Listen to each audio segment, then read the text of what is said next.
Publicity can promote your business, your book, your church, your little group, or if you're a dentist, lawyer, doctor, it can promote you, your name. And people love publicity. Why do they love it? There's two little words why they love it. Two simple words. It's another story that I remember from the past was this husband was watching the kids. The wife was in Florida, and it was January. And the forecast said we might get 2-3 inches of snow. So he said, well, I've got to make the kids breakfast. I don't really have to go anywhere. So he gets up in the morning, gets their cereal out, goes to the refrigerator. There's no milk in the refrigerator.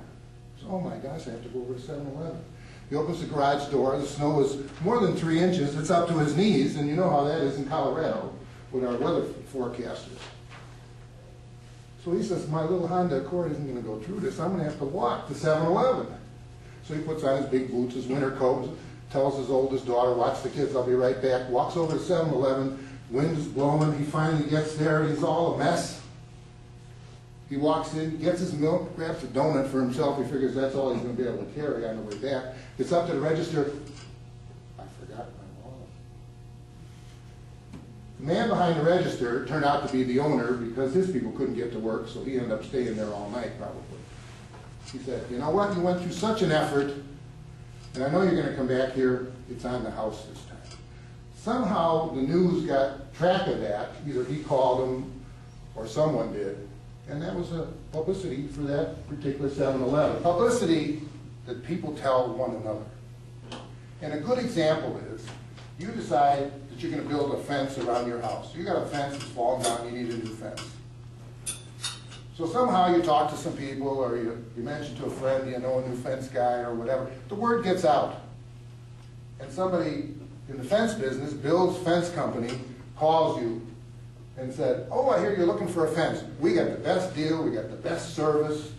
We'll do the job the cheapest and the fastest. You're going to love our fence. You say, okay, I'll let you know. Go to lunch with your next door neighbor or neighbor down the street, and somehow it comes out that you're looking for a fence. And she said, oh, I just had ours done 4 months ago. And we used John's Fence Company. He was the best. He did it he told us he'd do it in 3 to 4 days. He did it in 2 days. He was one of the lower prices. His quality was great because I went out there and kicked that fence and it didn't move. It was the best fence we've ever had. And not only that, we had one little problem where a piece was starting to come off. He was back there in 24 hours and fixed that thing. Call him before you buy a fence.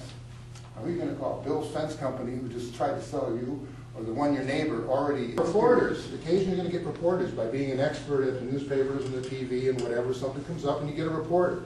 Now reporters get paid for how many crazy stories they get. They don't write humdrum, little nice school stories. They want to have something with big facts in there. Now, when you talk to a reporter, one thing to remember, nothing is ever off the record. Ever. You say, this is off the record, I did this, and you know, that's what's going to be your headline. So don't do that, because that's how reporters get paid. They may be your friend and buy you a beer later, but they're going to write that story and get paid and hopefully promote it. A story that I was sitting in Chicago watching the news, and on comes this picture of a restaurant, and the headline, have you eaten here lately? Oh, wait a minute, I ate there 2 days ago. It turns out the story was on this, I think the name of it was The King's Table, that's been out for, oh, maybe 10 years or so. Some mouse ran across some lady's foot during lunch. Well, this guy had obviously a problem with bad publicity. The next day the health department came, they went in the kitchen, found cockroaches everywhere. He sort of let things go for a while. Well, he turned this around by getting several different cleaning places, did some remodeling, closed the whole place down for 30 days. They closed them down anyway until he cleaned up, but it could open 2 days later. Put out remodeling, had the trucks for cleaning right near the busy street so everybody that was going by could see that these places were working in there over a long period of time. And he turned this around and invited the media back for a free lunch or dinner when he was ready to reopen. They loved the place. It was all different. And I remember immediately after when he opened, he had lines of people. You couldn't get in that restaurant. It was like contact the media regularly with new ideas and enhance your ideas each time that you go on.